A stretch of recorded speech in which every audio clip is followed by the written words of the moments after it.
invocation should be silenced for the duration of the meeting. I'll have the invocation and pledge allegiance done by Mr. Carl Harding.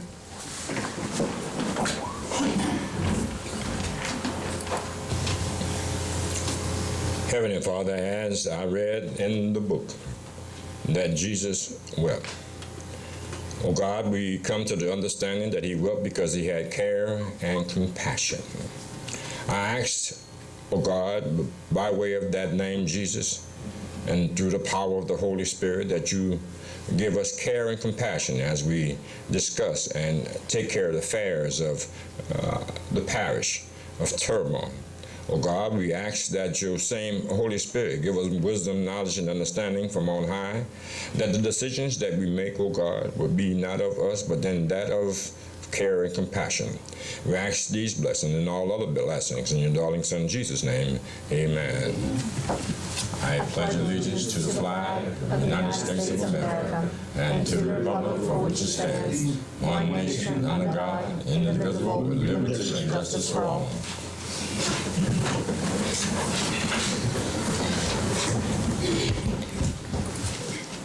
Thank you, Mr. Harding.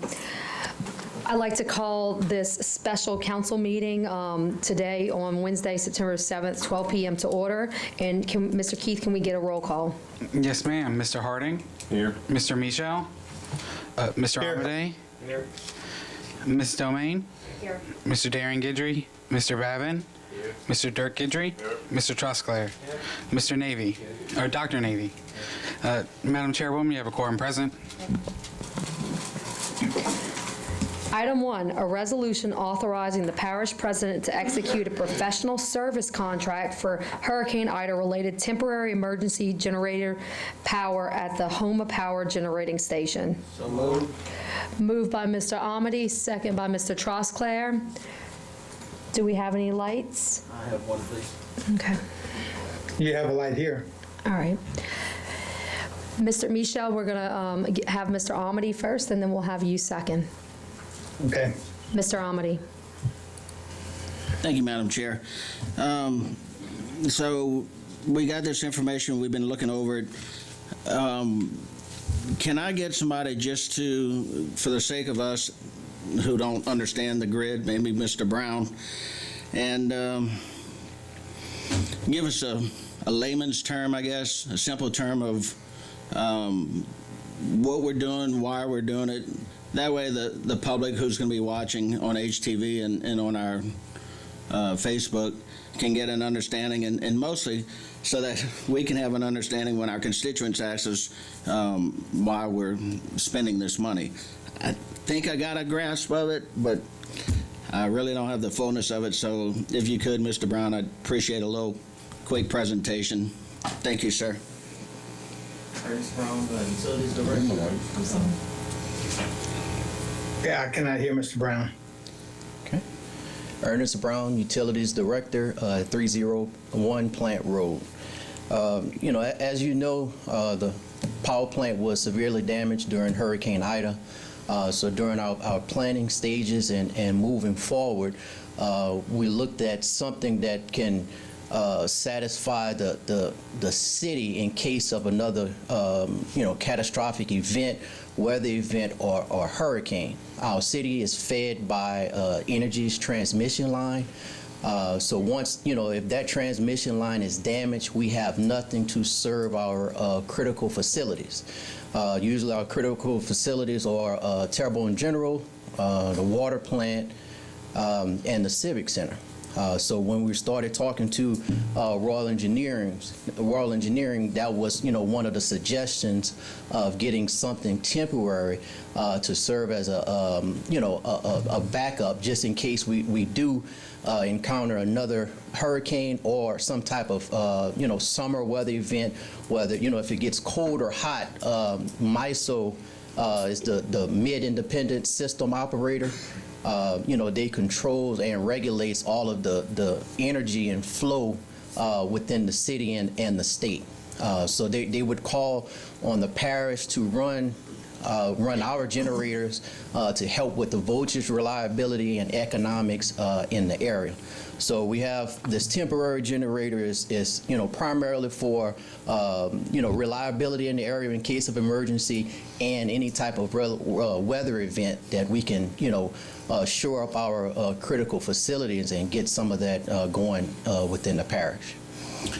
Let me ask you a question just from my knowledge. So we've got, of course, the grid that's out there comes into us through Entergy. Does that flow through the plant? It bypasses the plant, or how does that? It comes to the transformer at Norman Street. We tie in with the parish and Entergy at the Norman Street transformer. So the plant being down is not going to interfere with that? No, sir. And then the other thing is, we were asking for some updates previously on where we were with the plant itself. This is, from what I'm seeing, a 6-month lease. Where are we going to be in 6 months? Because, I mean, if our plant's not going to be out, then I could foresee that this may have to go longer.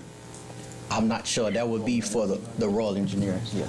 Sure. Hi, I'm Jason Gower. Could you come up to the mic, please? Thank you. Hi, I'm Jason Guy with Royal Engineers. The current contract that you guys are looking at now is for a term of 6 months. Beyond that, we're currently preparing a long-term RFP to be in place through the proper procurement as FEMA public assistance guidelines. That'll be in place until the plant is either restored or rehabilitated. Yeah, I mean, because we want to make sure that we provide what is necessary based off of, what the issue is. Ms. Candace, real quick, I saw in the backup information that this was an insurance FEMA paying for this? Yes, sir. So we're going to go after the insurance first, and then we will go to FEMA. We've already had the discussions with FEMA preliminary saying, hey, this is coming. It's all been talked about, discussed. I don't want to say approved, but has been discussed with them. There's also, remember, FEMA's usually 10%. The 10% match, we could possibly, more than likely, very comfortable saying go to CDBG or HMGP to have the 10% match covered as well. Yeah, so that's what I it was would saying. not. Maybe with some of the monies that we're getting in. Yes, sir. Some of that might be applicable to use. Yes, sir. So it's not going to be an actual expense to the parish because we will be reimbursed somehow. Okay. I think that'll keep the public a little happy knowing that, there's some help coming. My district doesn't use City of Houma power, so it's not, something I'm real familiar with, but I got Sleek and Energy. Wish I had City of Houma, but it's the way that it is. So, Mr. Hebert, did your department review the contracts? This particular contract was reviewed done by the legal department. Yeah, so it came to us. I'm going to assume that you feel like everything's in order. Yeah, You're going to advise us based on it. I do feel like it's in order. One of the things, if you look at the emergency declaration laws, one of the big things is the fact of having a power up for your citizens, having power utilities. It is a fundamental issue to be able to supply this parish with utilities, and there have been issues about blackouts and rollouts. This temporary generation should assist the parish in providing additional for peak power. So Yeah. I do recommend it. And the only reason why I'm asking, usually, we have a little bit of time, we can review things, ask a lot of questions. This kind of came to us quick, so we just want to make sure that all the I's are dotted, all the T's are crossed, and nothing's going to work its way up later. I mean, early on when we looked at one of the things with as Candace brought up about the insurance, is I presume this contract will have to be sent to the insurance carrier and for proof of loss. But I mean, yes, I mean, obviously, Yeah. the Royal is the consultants that are hired. They're recommending it. I don't need to go over all this other No. stuff about it's happened in the past. No. Y'all know it. Y'all know the power plant's closed. This is temporary generators, and the parish president is doing his best to make sure that the 14,000 plus utility Customers. users of the parish of Terrebonne through the city of Houma have power. Right, adequate. And I'm glad you brought that up, that it's a requirement on us to make sure that we provide it. I wish they'd deregulate the electrical thing and just go by meters, because, I mean, it's all the electricity from these generation stations pumping into this grid, and maybe some competition would lower some rates, because, man, energy is beating us. I understand why, and I understand that Public Service Commission's doing their job. And I also want to make sure that our citizens who are using our plant can get some reduced rates. I mean, we've been the lowest in the state, and I'm sure if we had to go out and buy this all off the grid instead of generating some of it, that would increase our cost as well. So thank you for the answers to my questions to Royal and Mr. Brown, Ms. Candace. That's all I have for now. Thank you. Mr. Michel, we have two other lights. Would you like to ask your question now, or do you want to hold your question until the end? Well, I have 9 questions, so I would prefer to ask it now, and I'll glaze over the ones that Ms. Amity already spoke about. But I'd like, if I was second, I'd like to go second. Okay, yes, sir, Mr. Michel. Okay, so, I mean, today we're faced with one of our primary responsibilities, and that's doing checks and balances over administration. 5 days ago, we received backup that it takes weeks of meetings, discussions, and research to properly evaluate. There's no way this council can evaluate that in this amount of time.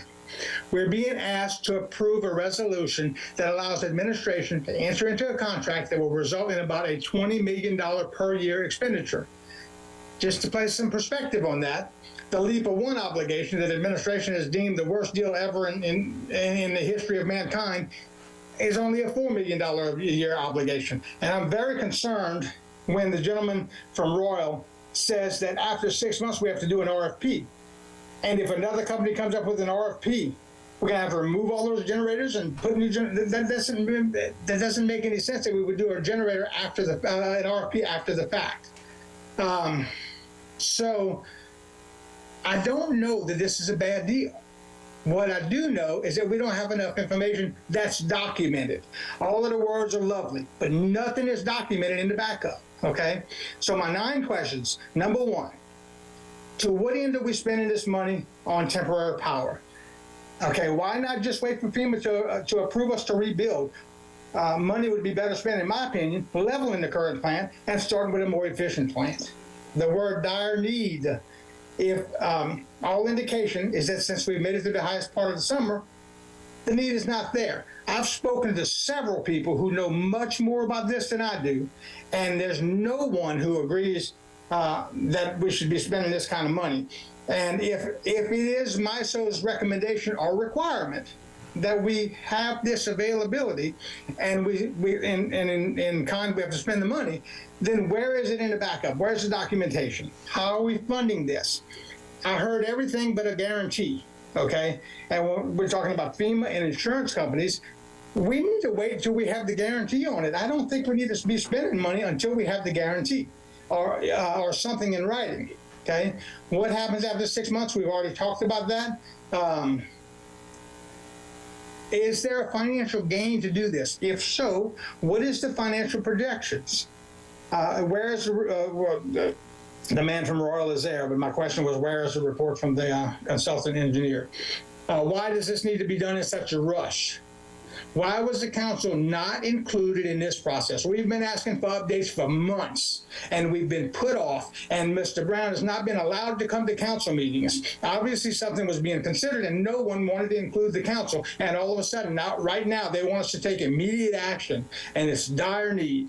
Some of the contract issues seem questionable. This is number 8 for the record. Some of the contract issues seem questionable. And it may just be my understanding, and that's okay. But the effective date is a month ago, regardless of the date of execution. I'm not sure what that means. The second thing is $8,000 a day for a technician.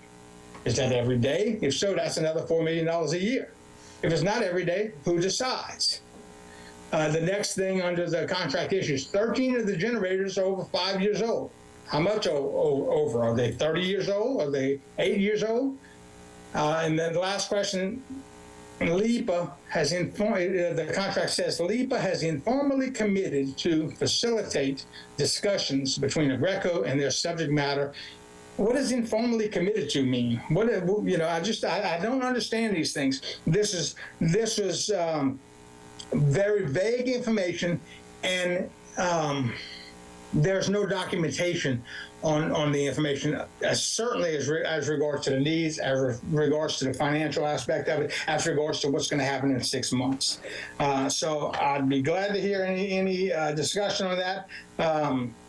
My recommendation is that we hold this off and let administration come back with the answers to these questions. Thank you. Thank you, Mr. Michel. Mr. Dove, would you like to answer those questions? Yes. Well, first of all, Mr. Michel, this council approved a limestone pad at the Homer Power Plant on Barrow Street, I don't know, 2 months ago. So you must have been aware that we wouldn't be putting the pad down if we didn't plan to put a temporary power plant. Now, Royal, Ernie Brown, GIS, 3 other consultants, and Royal works for Sleeker. They're very familiar with electrical, and our own guy, Joey Seahan, all concur with these experts. Our job is to get the experts to come up with a plan. This LIPA, you cannot compare it with the LIPA Power Unit 1 power plant in Morgan City. I've said it, I'll say it again. It's not a backup for Terrebonne Parish.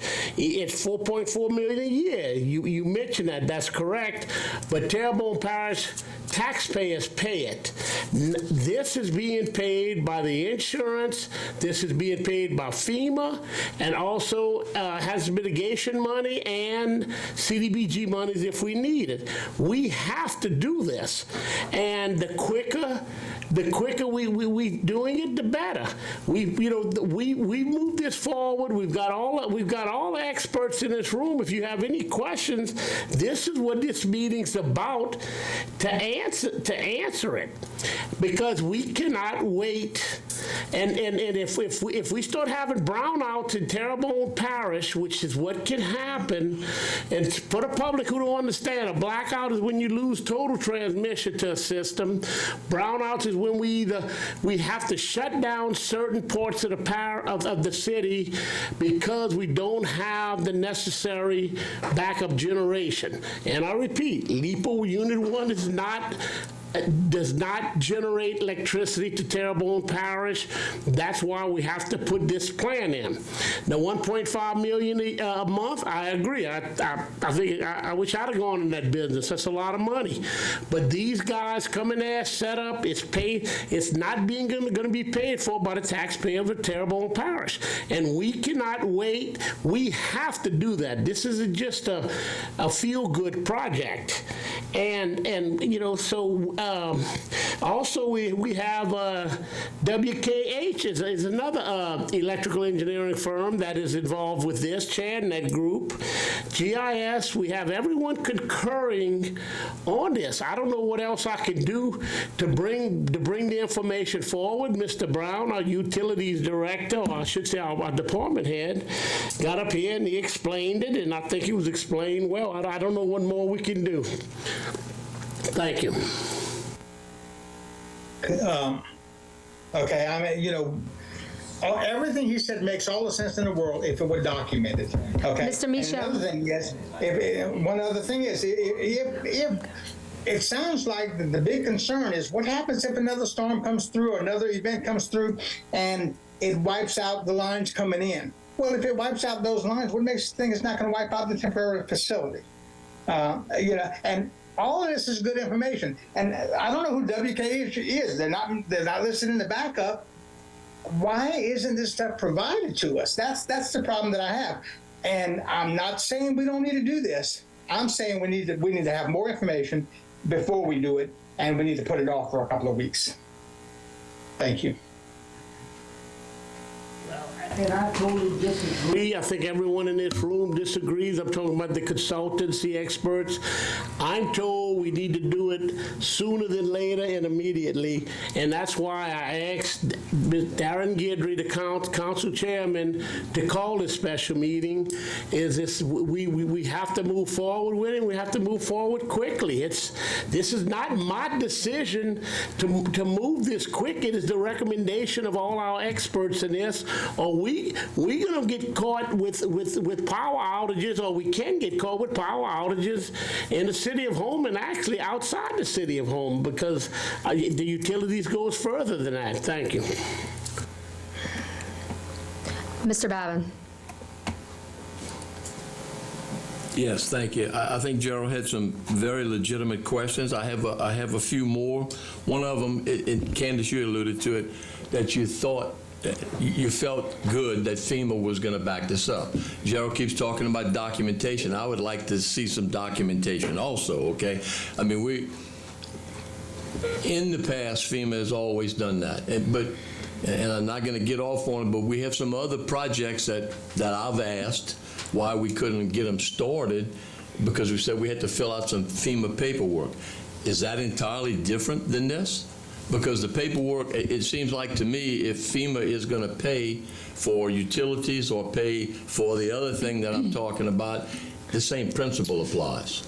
So I am going to defer that question to Jason Guy with Royal. He's been working on this with us. He's the one that's been discussing it with FEMA. So I'll let him answer you. And I do believe there might be a little bit difference between the two that we're talking about, but let's let him answer you, and then we can come back if we need to. Because I wanted to ask him a question also. So if you can address the FEMA issue first. The FEMA issue, well, certainly you have a critical facility that services all of your critical facilities needs. An exhaustive effort was made to determine the minimum number of megawatts required to maintain those critical facilities at a minimum.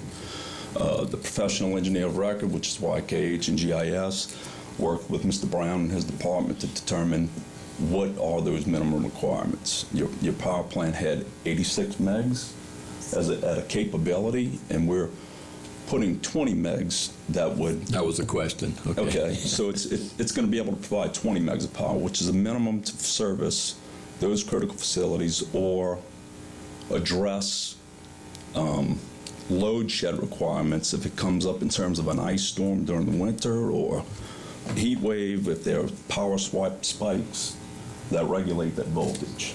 So in other words, I don't want to cut you short, but I just want to ask this question while you're alluding to it. So the 20 megawatts is going to make sure that we have power to the hospital, to the waterworks, all of those critical. That doesn't mean that it's going to service all of what Terrebonne Parish Consolidated Government services right now. No, sir. If you had a complete blackout situation, if we lost transmission coming in, if you lost your transmission, it would service your critical facilities, and that was the minimum number that was established by your professional engineers of record. I just want to establish that this 20 megawatts is not going to take care of all of Terrebonne Parish that is being serviced right now by Terrebonne Parish Utilities. No, sir. Okay, that's one thing. The second thing, and I know it's critical, we just got through saying that this is something that we need to do. We've been out a year since the storm.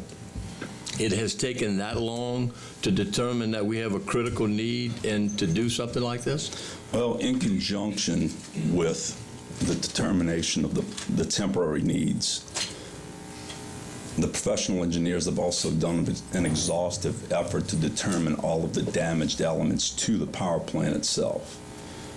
Even if an item is still currently working, it may not meet code to put it back in service if it was wet or damaged in any way, shape, or form. So the engineer, GIS, Mr. Bill Blanchard, who's here right now, he led that team effort to determine all of the damaged elements within that facility, which goes beyond the visible damage that many of us see to roofs and other surrounding buildings. Okay, so there was a lot of other damage that isn't necessarily included in the insurance assessment, and that new estimate or revised estimate that has been assembled is being put forth in front of the insurance, and once it gets past the insurance, we are making an exhaustive effort to write the scope development for your FEMA public assistance recovery.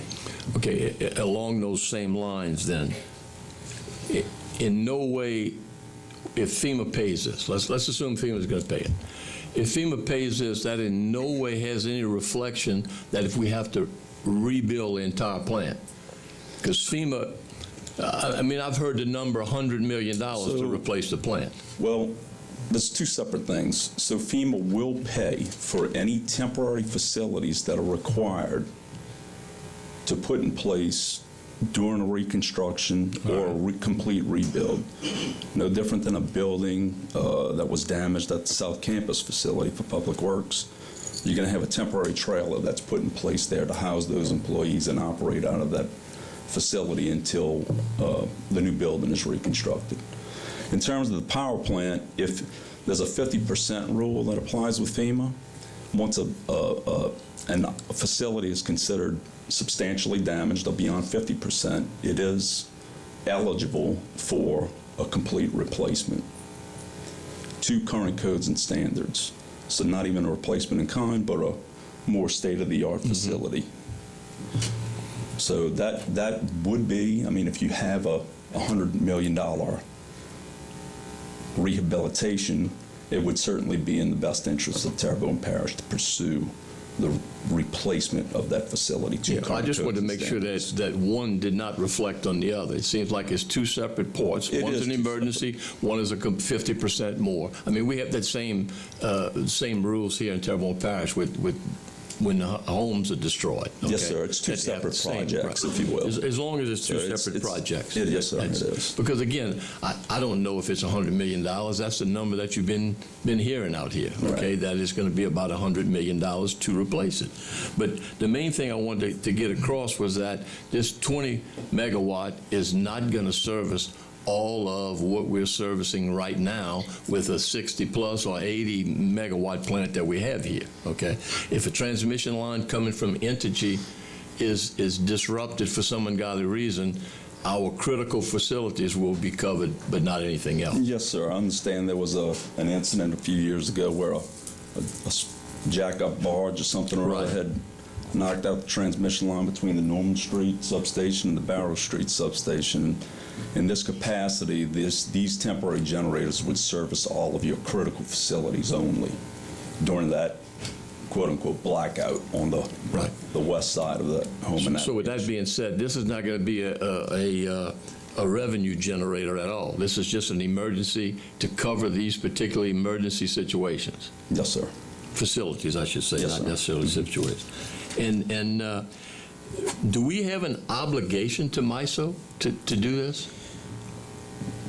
So the power plant, as I appreciate it, is part of MISO, okay? Now, regardless of whether MISO called upon Terrebonne Parish to put power onto the grid, even if it is not necessarily a danger to the home or load pocket, the plan is to have the capability to meet or those minimum requirements if these 20 megs are called upon to be put onto the system. Okay, so in other words, we'd have the capacity, if everything is coming into us through Entergy, and these 20 megawatts are just sitting idle there, and MISO needed more power, MISO could tell us that we have to crank up these 20 megs and produce power into the grid. Yes, so sir. at that point, it would be a revenue producer for us. It would be Okay. in that particular instance, yes, sir. So any revenue, though, that you would generate as a result of powering up these generators and putting that power onto the grid,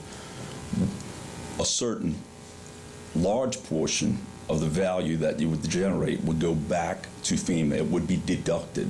Okay. Since they would ultimately be providing the funds to facilitate the equipment and the operation of the equipment. I think the only portion that would not be due back to the federal government would be the operational cost that Terrebonne Parish Utilities, Mr. Brown and his office would. So in other words, under no circumstances will it be a revenue producer for us, because if we made money selling it to MISO, then we'd have to be reimbursed to FEMA for what they were giving to us on the front end, so to speak. Yes, sir. Okay, no, that's understandable. I mean, it's the same thing with some of the homes that we built down here for people. If they had FEMA or insurance money, they had to put that towards it, and then the rest was satisfied by a group of people that put up the money. Okay, I think that's all I have for right now, but there's some other lights. If something will come up, I'll put my light back on. Thank you very much. Thank you, Mr. Babin. Dr. Navy.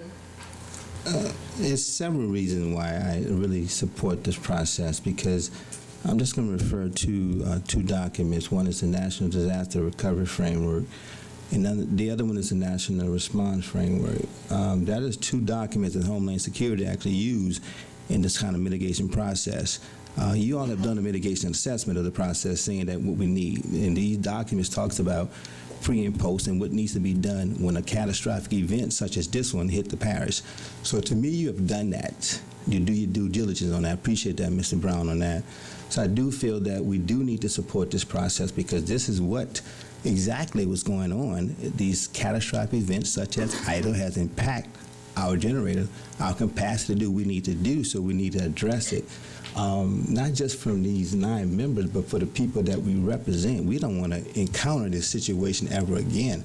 This is part of the process that FEMA and Homeland Security have put in place to protect these people of these natural disasters such as the ones we have just experienced with Ida. So I'm just putting my 2 cents into it, because that's all I'm with right now, on the fact that I think we do need to support this for that simple fact.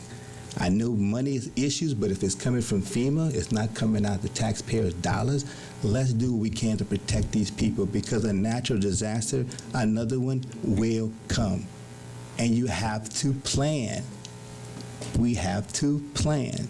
Thank you. Mr. Harding. And Dr. Navy said 2 cents, so I don't have a doctorate. I'm just going to put my 1 cent in, okay? I hear the term the parish, and some people down the bayou up north might say, well, that's in the city. But that's a lot of stuff that goes through the city. And one thing, it's a good thing about going last, you know what I mean? A lot of things has been covered, so very little. But I really want to know a few things. Number one, it's not running 24/7, right? Not running 24/7. It's for emergencies, situations that we actually had went to a minimum that we can actually require to run these emergency. Yes, sir. So it could be used. Come to the mic, please. I'm sorry. It could be used in 2 separate capacities. Certainly. Sorry. I turned it off. It's back on. So it can be used in the term of an emergency situation, or in the event where MISO would require Terrebonne Parish to shed load, as they call it. So in that particular instance, it would serve help to serve all of your other facilities, even outside of your critical facilities. I'm sure that Mr. Brown could back the fact that if there was a rolling blackout or a brownout, as Mr. Dove referred to it, the last facilities to go offline would be your hospitals, your fire stations, and those other items. But if you have the capability to run a temporary generation plant as you had prior to the event, that would provide that additional power to power up homes and whatnot. So, even though we're at a minimum, we still have an opportunity without emergency situation, except for a brownout or a blackout, something like that, a blackout, we can actually supply to other areas of the parish. Yes, sir. Other than they originally. Other than just your critical facilities, okay. Yes, which is, and I'm sure you read a lot last year about the ice storms in Texas and everything. That could happen, whether it's summer, winter, or any time of the year, depending upon what happens. Even in a damage to an external power plant facility. This could certainly protect Terrebonne Parish and home. And this question may be to you, Mr. Brown, Candace, the administration, and your in redoing this plant. Okay. Are there any plans for our future? Are we going with the same size? Are we planning that Terrebonne Parish is going to grow? I heard Mr. Amity said that, there are some other aspects of our parishes paying more than others. And Rich, I agree with that because I represent some of those folk too. So is there any thoughts in the rebuilding? So with any project, even if it's a small bridge or a low water crossing, we're going to try to identify, first off, we have to identify all the damaged elements with any facility and identify any opportunities to rehabilitate that facility with hazard mitigation in mind, meaning making it more resilient to future events. FEMA Public Assistance does provide us with guidelines to make any facility more resilient. In the case of the power plant, we certainly want to, if it's going to be a rehabilitation, we're going to rehabilitate all the damaged elements to current codes and standards, whether it's wind loads, electrical codes, whatever the case may be. If we get back past the 50% analysis and that the whole facility is eligible for replacement, we're certainly, on your behalf, going to try to make that facility as resilient as it can be with the maximum number of megawatts available. But my point is here, hopefully. With Terrebonne Parish's approval. Well, my point here is, say for instance, I don't want to get into the evolution and global warming or anything like that, yes, but then the demand for doing the winter months and the summer months are putting more of a strain, okay? So if we're building for now, I'm asking not so much about the resilience of it, but then what would be our ability in the future to supply the demand. So are any plans of that within the future? Yeah.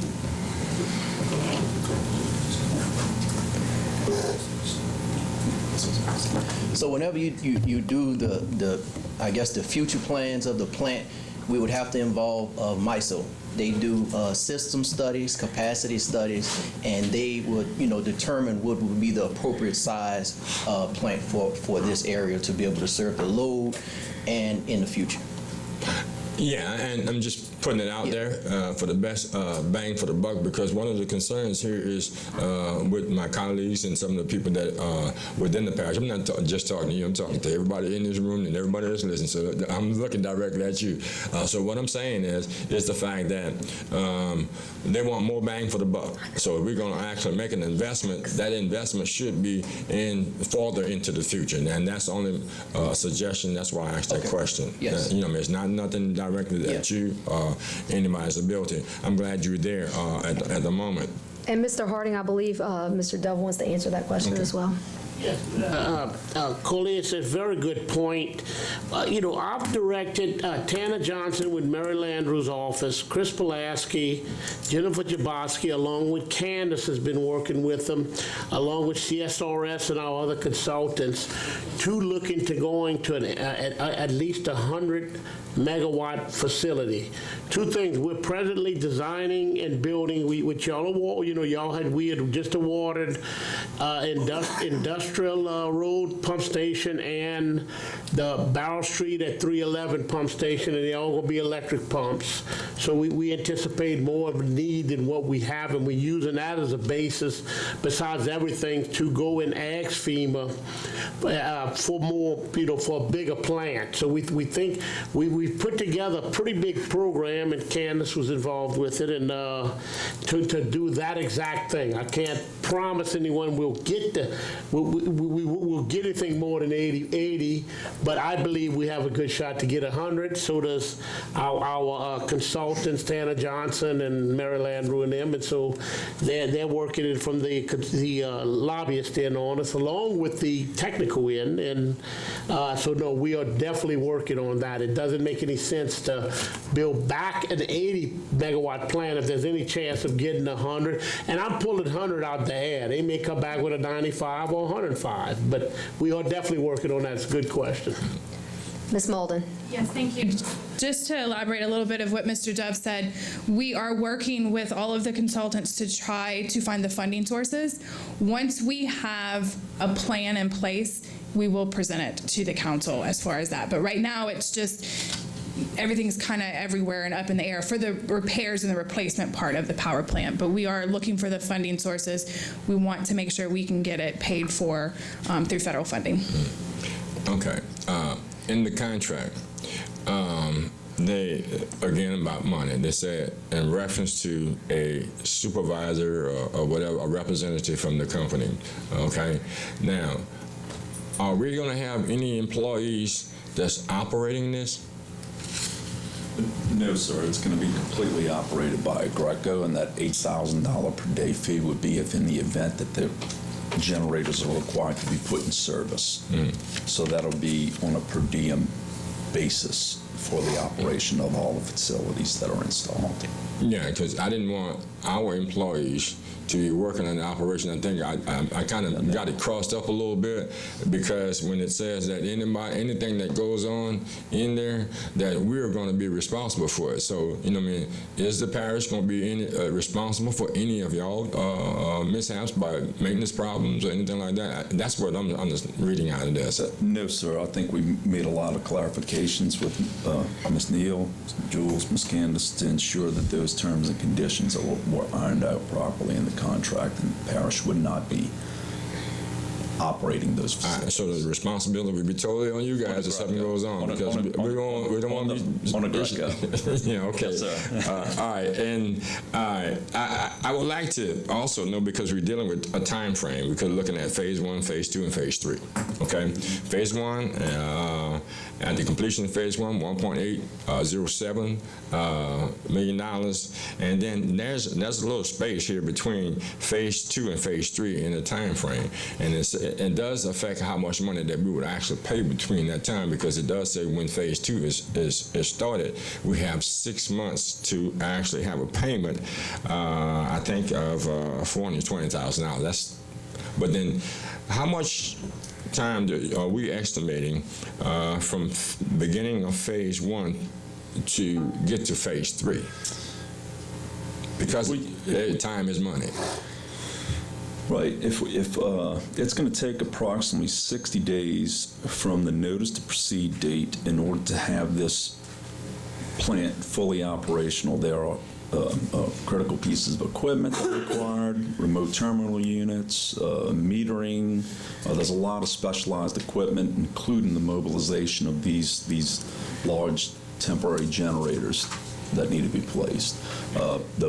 The $1.8 million, I believe it is, that is the initial lump sum payment that would include a lot of the ancillary equipment, including the mobilization of the generators. The $1,505,000 is the monthly rate that would be charged for the equipment to be in place in a standby mode, if you will, to be utilized in the event that it's required. And the $400,000+ is due upon demobilization. So if Greco is not the most responsive proposer in the long-term solution until the power plant is back established, they would be due a demobilization fee to remove the equipment and Okay. Does that answer your question? I'm sorry. Yeah, and I'm just asking questions so we can have information, and we still have to vote, and then sure. I want as much information out there to go out there, not just for up here, but for the people that's out there. I know we touched a little bit on the that mobilization period. Currently, these assets Aggreko is a worldwide company. They react to natural disasters or other energy needs all over the country. And sometimes these particular units may not be available. We worked or had them service other applicants in the past, and even for Hurricane Ida, these generators were not immediately available to service parts of Terrebonne Parish. So that's just something else to consider, is the availability, the current availability of this equipment. Okay, and I got two more questions, and it's Yes, not sir. for you. It's not for you. It's basically for Ms. Candace. Okay, I don't know.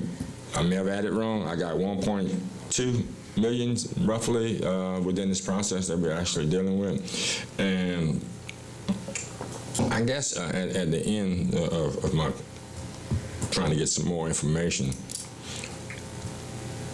in a competitive way, and I know we have change orders and stuff like that, and I think I read also that the change orders have to come from us. But I think the bottom line is that at the end of this time frame, and they may have to go out and may have RFPs, it may be more competitive, but I would assume and I would hope somehow or another our financial status would be sufficient to handle whatever progress that we have. But even though if they are already here, I would actually hope that we actually get just a little bit. I'll be like Mr. Dove. I don't know. I should have went more into school and did a little more studies late at night, because that's a lot of money to be paying $8,000, and you look at that 1.505. That's $50,000 a day. So. I'm representing the people that actually basically receive a lot of this, a large portion of that. I'm representing Terrebonne Parish, with a lot of businesses where we want to come back into Terrebonne Parish. They may have to operate off some of the electrical service that we have. It is the decision of this board, and that's my point, and I hope everybody out there use a better part of their judgment. Thank you. Thank you, Mr. Carl. Mr. Michel. Yeah, I have some questions for Mr. Jason. First of all, Mr. Michel, would it be beneficial for you to ask your questions one at a time, and then he could Yes, answer? I don't have as many questions this time, but I will ask. Most of these are for Mr. Jason, but not all of them. Anyway, the first question is, I don't think Mr. Harding's first question was answered. His last question was answered. He was asking how much was between the end of phase 1 and the beginning of phase 3, if I'm not mistaken. Okay, and I don't know that was answered. I did not hear an answer to that. So, how much time is that, and is all of that going to be at one? And I'm sure all that's going to be at $1.5 million a month. Yes, sir. It would be $1.5 million a month. So a minimum term of 6 months would be $9 million. Wouldn't it have to go up to the point where we have a new facility? I would imagine that you would want to have the potential, the backup to provide power to your critical resources until you have what previously existed for Terrebonne Parish back in service, whether it was a repair or replacement of that facility. Okay, and that brings me to my next question. Once we do this, then we are obligating ourselves to either repair or replace that power plant. Is that correct? I mean, certainly if Terrebonne Parish opted to not repair or replace that facility, that would be upon your decision. But we would have to refund FEMA or whoever's, if I heard correctly. FEMA does pay for temporary facilities until a repair or replacement is made to the damaged facility. This project is being written as a separate project. Certainly, the temporary facilities can't stay in place for eternity. We would have to provide a critical path schedule and justify timelines, just as we do with cost, realistic guidelines. that's developed by our professional engineers of record to not only define the full scope of work, but also to assemble and provide to FEMA and go separate critical path schedule, whether it's a repair or replacement. And that's also included in the scope of work and project development that we have to provide for public assistance for any project. All right, thank you. My next question is, if you can recall, when that barge hit that that line and knocked it out, how long was it knocked out for? I'm just curious about that. I don't know the time frame. I just heard this story just recently, not even from Terrebonne Parish, but as Mr. Dove alluded, we do some work for SLECA. We're also handling some of their recovery, and understand that transmission line, it's a 115 kV transmission line that was knocked out. And from what I understand, the old plant had about a 24-hour period from the time it could heat up in order to provide power. So I would imagine that the blackout within the Houma pocket on the west side of the navigational channel was more than likely out for 24 hours until the power plant powered the area back up. I'm answering you what my thoughts are. I don't know for certain. Okay, I appreciate that. And you made a comment about identifying damaged elements, and it's until we identify those damaged elements where we knew that we're going to know whether or not we're going to want to either rebuild or replace or neither. Would you agree with that? Your professional engineers of record have completed the consensus base code repairs to the plant. Okay. And provided that information to the insurance company. Now, we're going to have to get past the insurance before we can move on to public assistance. And certainly, Ms. Candace will take this information, and a decision will be made by Terrebonne Parish as to whether or not you want to repair your existing facility as it was to current codes, or to replace the facility whether it's applicable for the 50-50 rule to replace the plant, or if Terrebonne Parish so chooses to move forward with expansion even at their own costs. Okay. All right. Well, I heard some conversation about the possibility that MISO would ask us to turn those on, and the possibility that it would generate revenues, which of course would be turned over to FEMA. Did MISO give us any indication on whether or not they thought this might be needed ever? So we have some of the other professionals, GIS and YKH and Mr. Brown's office, they have to determine what's called a heat rate, and those numbers have been generated in order to provide to MISO, if they should so choose to call on this power plant to put power onto the grid, the fee that would be charged to put that power onto the system, if you will. So those conversations have been had. But there's no documentation on them that you have? We have a lot of documentation, but yes, sir. Okay, well, I would love to see that. Okay, and I thank you, sir. I thank you for being here, and I think my next two questions are going to be for Candace. Okay, so Mr. Michel, Mr. Dove would like to respond to your first set of questions. Okay. Mr. Michel, first of all, replace or repair was one of your questions, and that's really moot because it's not an option. You could do either or, and the repair is coming at $128 million, which is well over 50%, unless the new plant would be $256 million. So the replace or repair, that's a moot question. I don't think anyone sitting up here is not at this council and myself is not going to replace that power plant. So the answer to that question is yes, it'll be replaced. It is falling over 50%, which Jason from Royal just explained. If it goes over 50%, you get into the replacement mode, and replacement mode, as long as it would be $256 million would be the number. So the answer to your question is it's going to be replaced. I mean, it's without a doubt, this government will choose to replace. We are not going to go there, and I don't think everyone in this council is going to vote and say, no, we don't need a power plant. We're not going to replace it, even though FEMA's going to pay for it. So that to answer to your question, yes, it will be replaced. Thank you. Thank you. And okay, so my last two questions is between when we start this contract and when FEMA gives us the money, where's the money coming from? So the money is coming from our cash flow.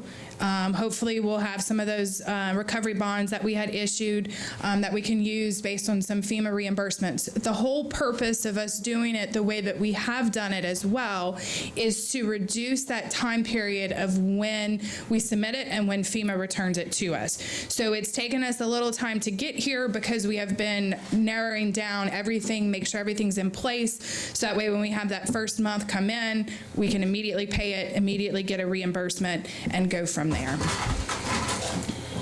Okay, and you talked about identifying funding.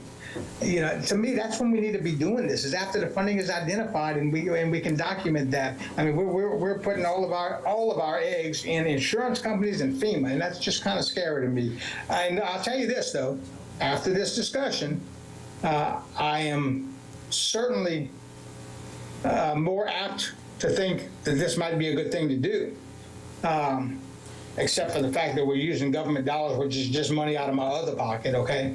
But that being said, I would like to have documentation on everything that was said here. So that's my opinion, and I appreciate y'all listening.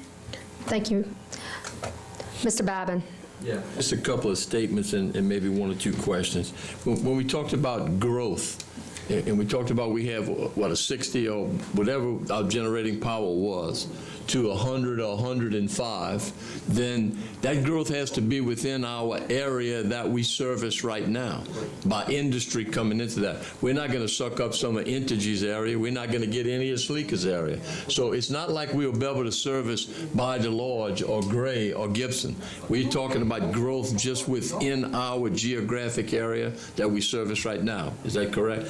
Mr. Brown said yes to that, okay? The second thing, and I guess this is kind of attended to Royal, because they are in the very beginning of this, almost in the very beginning of all of our paperwork here, we start talking about change orders, and that bothers me right off the bat. In your opinion, do you feel like Agreco has given all what they need in here, and when they start installing it, we're not going to have to do a change order for another $500,000 for something? I'm just throwing those figures out now. I'm sorry, I don't even recall. Well, in the very beginning, it starts talking about change orders. Okay, I mean, they gave a pretty detailed explanation of what everything costs, manifolds from here for there.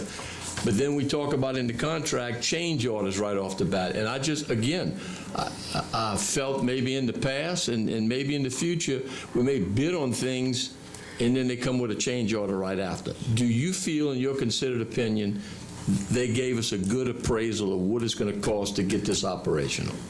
Yes, I do. In terms of the change order, that's boilerplate language that must be included in every contract. And I understand that, but we use the term change order pretty broad. I mean, the only thing that I could potentially foresee as being a change condition is if there was a particular piece of equipment, there was some metering and a couple of boxes that'll be provided by Terrebonne Parish. But in terms of the only other change order that I can honestly foresee is if we do have a month-to-month extension if we have a month-to-month extension if required in the contract, whether we come to an impasse with a different proposer, if that would be the case, you can certainly maintain this contract to ensure that you have this backup generation in place until if another entity should take over. You certainly don't want to have any lapse in coverage, if you would. I just, you know, and that's why we hire Royal Consultants, okay? Because you are the expert in this particular area to know, in fact, if a Greco or a company like that is giving us the best bang for their buck. I don't want to be surprised. I don't want this parish to be surprised. Yes, sir. And its taxpayers to be surprised that we got to come up here and do a change order for $500, $1 million, whatever. I don't anticipate anything like that. The only, I mean, if there was a required increase to the number of generators or something that changed that's the substantial. scope of services, right? But nothing ancillary that would change. And the other thing I had, and Candace answered it to, I think that's all, sir. You answered it to Gerald. We will use Terrebonne Parish consolidated funds in the interim until the money starts coming in, whatever funding source we can have to do it.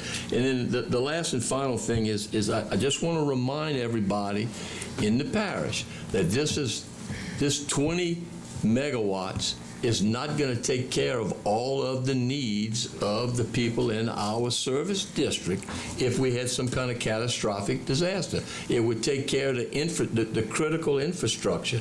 So I don't want anybody to be lulled into a false sense of security that what we're doing right here is going to maintain the lights at my house, because I'm on Terrebonne Parish Consolidated Government. It may not unless I'm close to the hospital somewhere. So let's just keep in mind that this is a good plan. This is something that Terrebonne Parish has to do. There's no two ways about it. We have to do this. The public needs to know this is going to go on a lot longer than 6 months, for sure. And then we're going to build a new power plant. And all of those things are for the growth of Terrebonne Parish in the future. So with that being said, that's all I have. Thank you. Thank you, Mr. Babin. Mr. Michel. 15 seconds, okay? Mr. Babin, I agree that it needs to be done. I really do, okay? But it does not need to be done today. There's no reason for the rush, and we're missing two components before it will be responsible to approve this. Number one is insurance company and/or FEMA guarantees. And number two is RFPs need to be done before we put somebody in place, because RFPs will be useless after that. I have to vote no on this today. Thank you. Thank you. Mr. Harding. Yeah, Mr. Brown, this whole process, and how long this whole process before this gets set up? As far as temporary or Temporary. permanent? The temporary. Okay. You saying when the temporary is being started? Yeah, all of this is gonna be completed. What, December? They're completed sometime. I think December is the estimated date that they're looking to start. Yeah, okay. So my concern is how long is it going to take for all of this to be completed, coming back around for us to be going back into a hurricane season or something like that. So I don't want too much time to be gone by without us being prepared and being in place and be more solid and in a better situation. I believe, yes, and in December is the scheduled, estimated scheduled date. Yeah. So other than that, we'll be on a month-to-month then, assuming. Yes. Okay. I see no other lights. Mr. Brown, I have one question for you, and just a quick one. Is this going to affect utility rates for any of the customers in the interim while this is happening? No, ma'am. Okay. Not at all. All right. Thanks. That was my only question, and I did appreciate this conversation, and we've got a motion and a second. All in favor? Aye. Any opposed? Motion passes. Motion adjourned. Motion adjourned by Mr. Harding, second by Mr. Darren Guidry. All in favor? Aye. Any opposed? Thank you. Nay.